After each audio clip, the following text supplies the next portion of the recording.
Bienvenidas, bienvenidos y bienvenidas a una nueva entrevista del curso Derechos Sexuales y Reproductivos de la plataforma U Abierta de la Universidad de Chile. El día de hoy me encuentro junto a Lieta Vivaldi. Ella es abogada egresada de la Universidad de Chile, magíster en Sociología y actualmente se desempeña como investigadora asociada del Centro de Estudios de Ética Aplicada de la Facultad de Filosofía y Humanidades de la Universidad de Chile. Bienvenida, Lieta, ¿cómo estás? Muchas gracias a ustedes. Bueno, Lieta, ya para conversar, ya lo dijimos, curso de Derechos Sexuales y Reproductivos. Y con respecto a eso, la primera pregunta tiene relación. ¿Por qué es importante la despenalización del aborto en el marco de los derechos reproductivos? Y también, ¿qué argumentos se han esgrimido a nivel latinoamericano? Sí, muy buena pregunta, porque justamente los derechos sexuales y reproductivos, como su nombre lo indican, nos consagran dos áreas, como son la sexualidad y la reproducción, que hasta no hace mucho tiempo estaban totalmente unidas. Es decir, el motivo de la sexualidad era justamente procrearse, porque es una visión en la cual la mujer, su objetivo de vida, digamos, era ser madre, que ahora lo estamos logrando cambiar de nuestros imaginarios y vemos que las personas tenemos autonomía para poder decidir qué queremos o qué no queremos ser.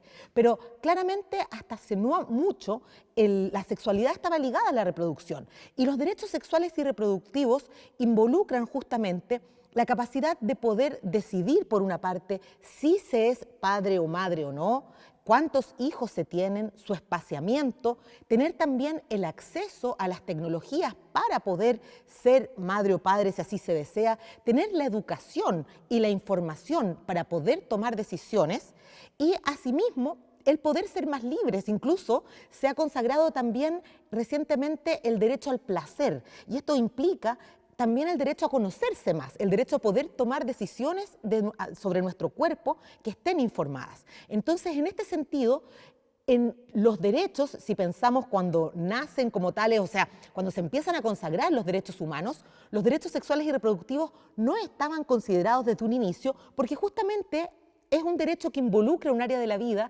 que el derecho en general no se metía, que es la vida privada, entre comillas, que sabemos que esta bifurcación entre lo público y privado no es tal. Pero como era esta área de la vida, esta faceta, el derecho no se involucraba y no se consagraron estos derechos. Y fue gracias al impulso de los movimientos de mujeres, de los movimientos feministas, que se consagran. Finalmente es en la década de los 90, en las conferencias de Beijing y de Viena, que se empieza a hablar explícitamente de los derechos sexuales y reproductivos, y en este sentido se relacionan directamente también con el aborto, porque abortar, como señalaba en un principio, se relaciona con nuestra autonomía de poder decidir nuestro destino. Y se han esgrimido distintos argumentos en América Latina y en el mundo para legalizar el aborto. Y digo legalizar porque no es solamente que no se criminalice, sino que también el Estado nos dé las materiales, digamos, nos den las prestaciones para poder interrumpir un embarazo. Entonces no es solo descriminalizar, sino también, digamos, también garantizar que podamos acceder a estas prestaciones. Y los argumentos que se han esgrimido van desde salud pública, también justicia social, que solamente algunas mujeres van a poder acceder a un aborto, ya sea clandestino, pagando, viajando fuera de Chile, etcétera, y otras no, o de fuera del país. También el argumento, como señalaba, de la autonomía, la posibilidad de decidir sobre nuestras propias vidas. También el argumento de, como señalaba, la justicia social, que involucra no solamente el derecho a no ser madre o padre, sino también a serlo. El derecho a poder también, si uno elige tener hijos, y eso sabemos que las poblaciones o las personas que pertenecen a las diversidades y disidencias hasta no tenían ese derecho. También las mujeres quizás que no pueden acceder a recursos materiales como salud, educación, tampoco tienen ese derecho. Entonces vemos que es un derecho, el aborto es parte de muchos derechos que nos ayudan a garantizar que podamos ejercer nuestra sexualidad y reproducción de una forma libre, de una forma responsable, de una forma autónoma y con que la decisión sea nuestra al respecto. Y Lieta, justamente ya en esa línea, ¿qué resultados se han podido rastrear justamente en los países latinoamericanos que ya incorporaron la despenalización del aborto y al mismo tiempo qué desafíos se plantean en este contexto? Claro. Muy interesante la pregunta porque justamente recientemente tenemos varios países en América Latina cuyas legislaciones se han flexibilizado. Hay distintas formas de regular la interrupción del embarazo. Puede ser una interrupción por plazo o por causales o ambas. Me explico muy brevemente. Por plazos es justamente que no se tenga que dar una razón específica, sino que haya un tiempo en el cual tú puedes tomar la decisión de interrumpir el embarazo. Típicamente es entre 12 y 14 semanas, hay países como Inglaterra que son hasta los 6 meses, pero en Latinoamérica ese ha sido el rango, y otras legislaciones como la chilena, en la cual tenemos causales, que en Chile son inviabilidad fetal letal, el riesgo para la vida de la mujer y la causal violación. Entonces tenemos también otros sistemas que son combinados, que hasta las 14 semanas o 12 semanas es por plazo, y luego si hay un riesgo vital se puede interrumpir, a eso me refiero. Entonces, en general los países latinoamericanos han ido avanzando hacia una regularización y liberalización del aborto. Tenemos recientemente el caso de Argentina, en el cual se despenaliza y se permite el aborto hasta las 14 semanas. Muy recientemente también en Colombia, que fue por una decisión de un tribunal, que eso es distinto a una decisión legal, lo cual también hace interesante. Y en general, diría yo, al igual que en Chile, lamentablemente el que se permita el aborto no garantiza que el acceso sea fácil, que no existan barreras y que las mujeres realmente puedan, o las personas gestantes, puedan decidir. Porque hay barreras, por ejemplo, la desinformación por parte del personal de salud. Eso sucede en Chile y en otros países, que el personal de salud no sabe, por ejemplo, exactamente, no está capacitado respecto a cómo informar a la mujer, cuáles son exactamente las causales, incluso cómo realizar los procedimientos. Entonces, ahí tenemos un área que se necesitan políticas públicas contundentes. También hay un problema de información hacia las propias personas que van a interrumpir su gestación. Por ejemplo, hay mujeres que no saben en qué consisten las 3 causales, o acá en Chile, o que en otros países no saben qué implica acceder a una prestación de interrupción. Eso también ha sido una barrera. Pero yo diría que otra barrera importante también ha sido la objeción de conciencia, que también se ha convertido en una barrera, puesto que de ser una excepción para poder cumplir una ley, o sea, la objeción de conciencia es una excepción que te permite incumplir la ley, lo cual es muy raro en las legislaciones. Y justamente el único caso en el cual se permite es en un caso que impide que la mujer pueda ejercer su derecho a interrumpir la gestación, lo cual, bueno, no es raro si pensamos en cómo los derechos de las mujeres y diversidades han sido tan difíciles de ejercer a lo largo de la historia, pero sí nos produce un desafío para poder regular esto y que no se transforme en un obstáculo. Y esas han sido en general las experiencias comparadas. Yo creo que falta información y falta lo que se llama también la despenalización social del aborto, porque que hablemos del aborto sin que sea un tabú, sin que sea esta idea de que es lo peor que puede pasarle la vida a una mujer, pero bueno, permitámoslo porque está en una situación muy extrema, también nos produce estigma en torno al aborto. A veces el aborto produce alivio. A veces abortar produce incluso alegría, a veces uno se reencuentra con personas que quiere en este proceso que puede o no ser doloroso. También hay rabia, también hay frustración, pero a lo que voy es que necesitamos que también se empiece a hablar del tema para que no haya miedo en acudir a un personal de salud, no haya miedo en ser estigmatizada y así podamos también poder ejercer este derecho cuando se reconoce. Entonces, perdón, contestando tu pregunta, yo creo que así han sido claves los avances. Pero por otra parte tenemos que tener políticas públicas claras y cambios culturales importantes para que puedan ser ejercidos de verdad como el derecho que es. Lieta, ya lo mencionabas, los avances en aspectos de ley y justamente en varias legislaciones en las que se despenaliza el aborto también se incluyen mecanismos regulatorios como la objeción de conciencia para el personal médico. ¿Cómo afectan estas regulaciones justamente a la garantía y el ejercicio de los derechos sexuales y reproductivos? Claro, la objeción de conciencia, como señalaba, debe ser una convicción personal y muy íntima de que el realizar una prestación o alguna conducta va a contradecir tus valores morales o religiosos, pero profundamente debe ser debe ser resultado de una reflexión, como digo, muy seria. Y lamentablemente se ha banalizado de una forma asombrosa. O sea, en la legislación, por ejemplo, chilena, basta aducir a razones profesionales para objetar. Yo trabajo en investigaciones en las cuales el personal de salud me ha confesado que objetan para no tener más trabajo, o para no tener un trabajo que quizás es incómodo o difícil, o incluso por temores a ser estigmatizado como el personal de salud que aborta, etc. Tenemos en Chile, además, en particular, que las instituciones pueden objetar, lo cual es absurdo a todas luces, es absurdo porque ¿qué conciencia va a tener una institución propiamente tal?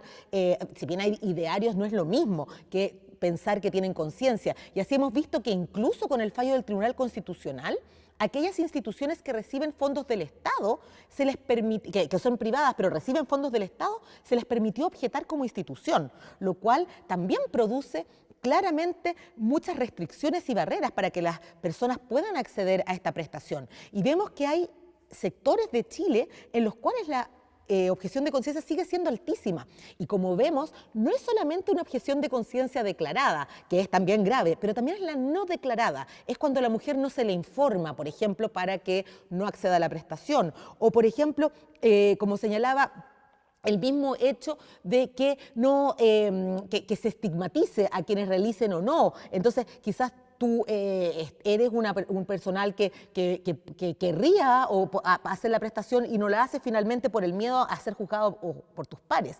Entonces, hay muchas formas en las cuales se ha banalizado, como señalaba, y que simplemente basta llenar un formulario, lo cual, como decía en un principio, va en contra lo que es la objeción de conciencia, que es justamente incumplir la ley. En mi opinión personal, si me preguntas, yo creo que no debería poder objetarse. O sea, si tú eliges la profesión de ginecobstetra o la profesión de salud, deberías hacer las prestaciones que la profesión involucra, pero esa es una opinión muy personal. Y en el caso de que se permita, debería, como te señalaba, ser producto de una reflexión profunda y no algo banal. Y esto no es solo en Chile. Yo he trabajado y hecho estudios en Italia, en España, en otros países, y sucede lo mismo. La objeción de conciencia, lamentablemente, es una fuerte barrera en muchos países. Y ya que lo menciona justamente esas investigaciones a nivel internacional, hay distintas experiencias comparadas también. ¿Cómo ha avanzado el derecho internacional justamente en materia de aborto? Y a eso me refiero. ¿Qué tendencias han seguido las instituciones a nivel internacional? Sí, muy interesante. Como te señalaba, desde un principio los derechos sexuales y reproductivos como tales no estaban consagrados, pero a lo largo que han ido avanzando y han habido observaciones de los propios consejos o organismos internacionales, se ha ido consagrando el derecho al aborto como parte del derecho a la salud, como el derecho a abortar es parte también del derecho a la salud, y también asimilándolo encuadrándolo con la igualdad, porque quienes deben acudir a un aborto son las mujeres, y el prohibirle a una mujer abortar, es decir, acceder a una prestación con todos los riesgos que implica esa prohibición, criminalizarla, riesgos para su salud si lo hace clandestino, etcétera, claramente produce una desigualdad respecto a los hombres, o respecto a las personas, a los hombres, digo, cuando hablo de mujeres, digo mujeres y personas gestantes en general. Entonces, en ese sentido se ha consagrado que el prohibir el aborto es avalar la desigualdad. Entonces, en ese sentido, los organismos internacionales muy fuertemente aconsejan a los países a regularizar el aborto. Por otra parte, se ha consagrado también lo que ha sido muy interesante a nivel internacional, se ha señalado el estatuto jurídico del embrión. ¿A qué me refiero con esto? Hay un fallo internacional de la Corte Interamericana de Derechos Humanos sobre el caso Artavia y Murillo, que es un caso que parte por un tema justamente opuesto, que es familias que sí deseaban reproducirse y que en Costa Rica no lo permitían porque al afectar el embrión se podía estar afectando una vida humana y se prohibió la fertilización asistida. Ellos acudieron, estas familias, a la Corte Interamericana de Derechos Humanos y en un fallo muy interesante interpretan el derecho a la vida, que cuando se habla de que hay una protección del que está por nacer, digamos, se señala que esta protección es gradual y no es absoluta, no es que antes de que exista, digamos, el embrión, no hay nada y no se protege, y cuando exista hay una protección total. Esta protección va digamos, evolucionando a medida que va evolucionando también el embrión y el embarazo. Y también señala la Corte Interamericana de Derechos Humanos que hay otros derechos que se sopesan.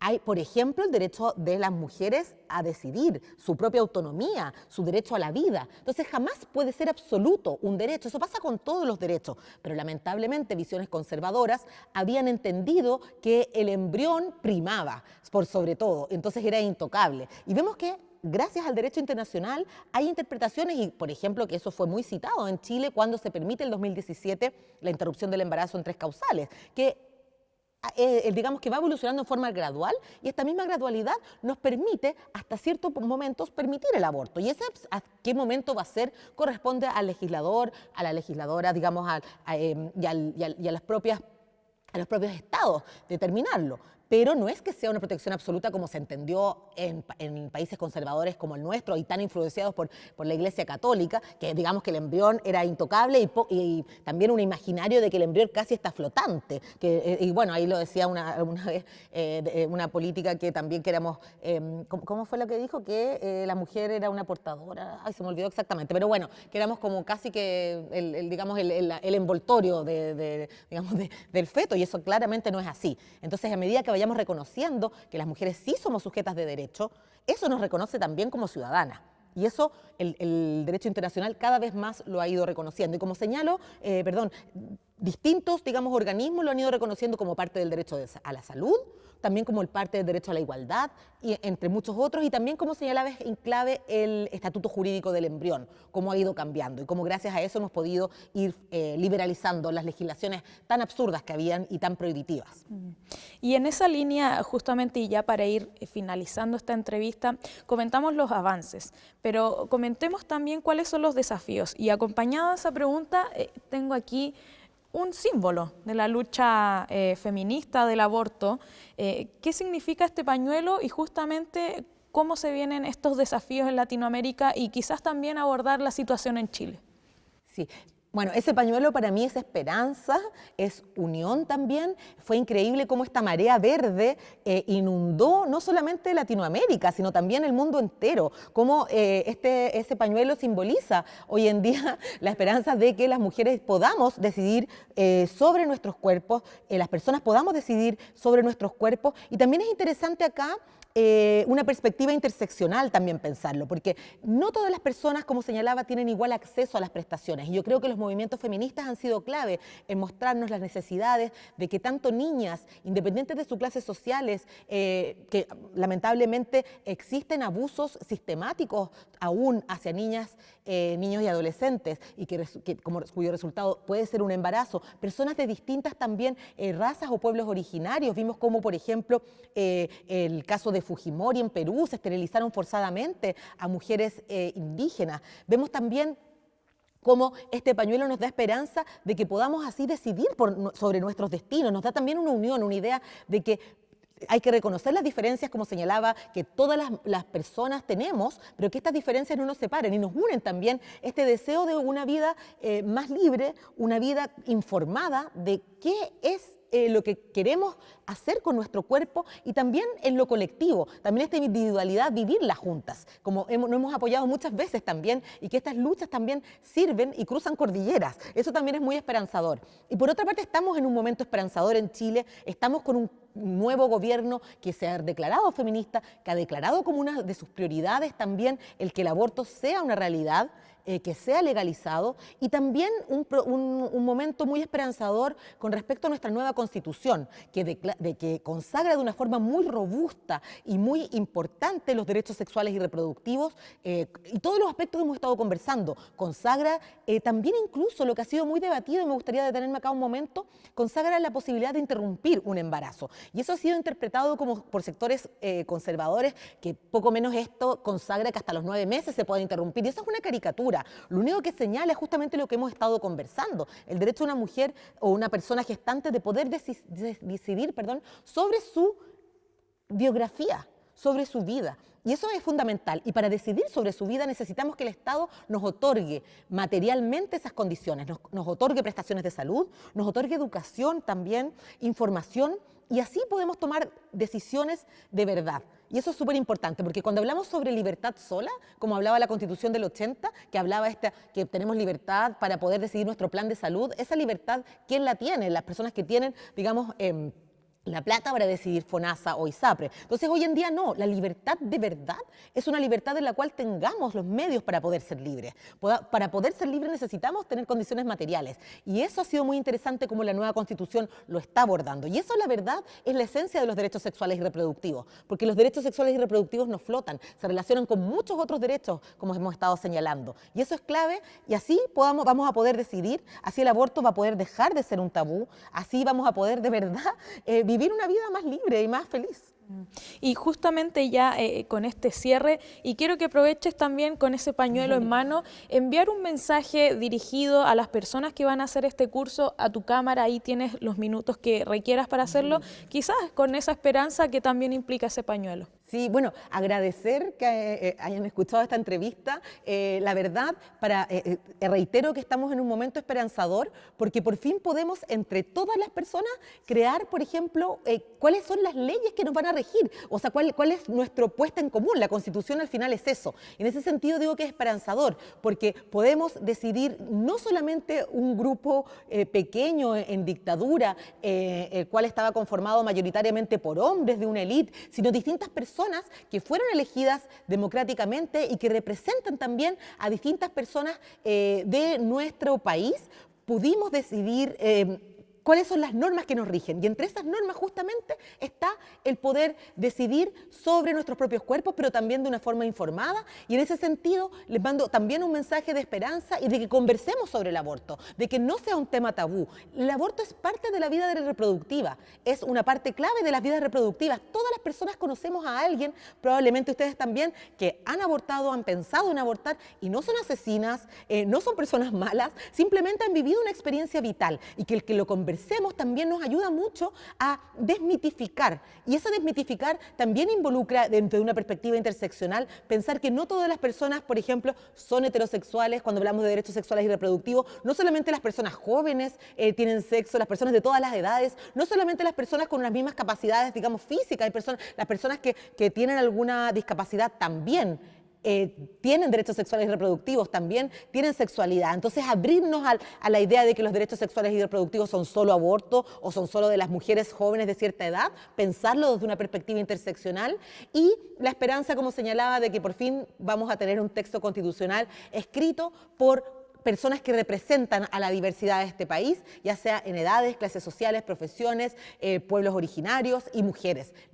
Que la mitad de las constituyentes sean mujeres ya es muy esperanzador y nos muestra el por qué temas como los derechos sexuales y reproductivos al fin están siendo conversados libremente y como un derecho clave. Perfecto, Lieta. Entonces, muchas gracias. Con este símbolo, el pañuelo verde, despedimos esta entrevista con Lieta Vivaldi, académica de la Facultad de Filosofía y Humanidades de la Universidad de Chile. Hasta pronto.